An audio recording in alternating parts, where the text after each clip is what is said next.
Metre રૂમમાં ભીષણ આગ ભભૂકી ઉઠી। જંબુબેટ વિસ્તારમાં આવેલ રામવે પ્લાઝાના મીટર રૂમમાં ભીષણ આગ ભભૂકી ઉઠી।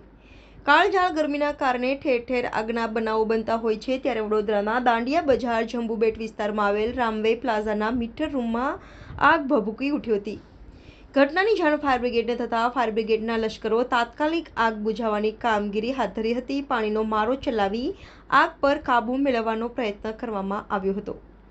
મીટરમાં આગ લાગવાને કારણે સમગ્ર વિસ્તારમાં અફરાતફરીનો માહોલ સર્જાયો હતો, જ્યારે રામવે પ્લાઝામાં રહેતા સ્થાનિક રહીશોમાં ભયનું વાતાવરણ ફેલાયું હતું। અત્રે ઉલ્લેખનીય છે કે રામવે પ્લાઝામાં જવાનો રસ્તો સાંકડો હોવાના કારણે તેમજ વાહનોનું દબાણ તથા રામવે પ્લાઝાના પાછળની સાઈડે ગેરકાયદેસર શેડ બનાવવામાં આવેલા હોવાને કારણે ફાયર બ્રિગેડના જવાનોને આગ ઓલવવા માટે ભારે હાલાકીનો સામનો કરવો પડ્યો હતો। ત્રીજી વખત રામવે પ્લાઝાના મીટરમાં આગ લાગવાનો બનાવ બનવા પામ્યો છે, તેમ સ્થાનિકો દ્વારા જણાવવામાં આવ્યું હતું। વડોદરા ફાયર બ્રિગેડને કોલ મળ્યો હતો। રામદેવ પ્લાઝા દાંડિયા બજારમાં એક રેસિડેન્શિયલ કોમ્પ્લેક્સ છે, તેમાં મીટરોમાં આગ લાગેલ છે। સ્થળ પર આવીને તપાસ કરતા મીટર રૂમ હતો અને તેની બહારની તરફ પણ મીટર હતા, તેમાં આગ લાગેલ હતી। એટલે તાત્કાલિક કામગીરી શરૂ કરીને અડધો કલાકની અંદર આગ પર કંટ્રોલ મેળવી લીધો છે।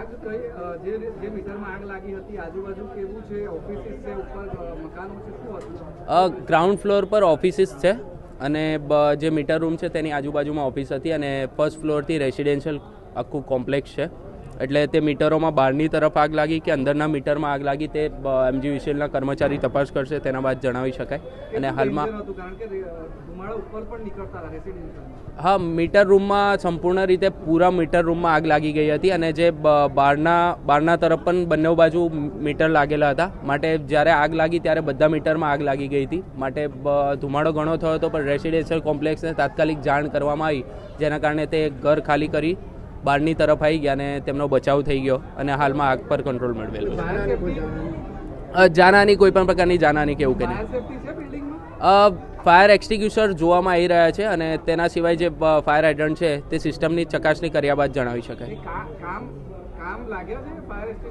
ફાયર એક્સટિંગ્યુશર જે ફાયર ફાઇટર્સ જ્યારે સ્થળ પર પહોંચ્યા, ફાયરની ટીમ સ્થળ પર પહોંચી ત્યારે ફાયરના જે એક્સટિંગ્યુશર હતા, ફાયર એક્સટિંગ્યુશર તેનો ઉપયોગ કરવામાં આવ્યો, પણ આગ જ્યારે મોટી થઈ ગઈ હતી માટે જે પાણીનો મારો ચાલુ કરીને આગ પર કંટ્રોલ મેળવ્યો। તેની ચકાસણી કરવામાં આવશે, તેના બાદ જણાવી શકાય। તે વહીવટી ઓફિસ તરફથી ચકાસણી કર્યા બાદ તમને જણાવી શકાય। જી, દાંડિયા બજાર ને મંગળ બજાર, દાંડિયા બજાર વિસ્તાર જે ફાયર સ્ટેશન છે તેનો મોસ્ટ ઓફલી જે વિસ્તાર છે તે ગીચ વિસ્તાર છે, તો નાની જે ગાડી છે તેના દ્વારા તાત્કાલિક સ્થળ પર પહોંચી શકાય। મોટી ગાડી હોય ત્યાં થોડી ઘણી તકલીફ પડી રહી। ફાયરની જે કામગીરી છે તે હાલમાં તાત્કાલિક સ્થળ પર આવીને ફાયર એક્સટિંગ્યુશરનો ઉપયોગ કરવામાં આવ્યો, તેના બાદ પાણીનો મારો ચાલુ કરીને 2 ગાડીનો મદદથી હમણાં ફાયર ફાઇટિંગ કરી અને તેના બાદ આગ કંટ્રોલ કરી। બાબતોની ચકાસણીમાં જે ફાયરની સિસ્ટમ છે તેની ચકાસણી કરવામાં આવશે અને જે મીટર રૂમમાં કઈ રીતે આગ લાગી તેની ચકાસણી કરવા બાદ જણાવી શકાય। દિગ્વિજયસિંહ પરમાર।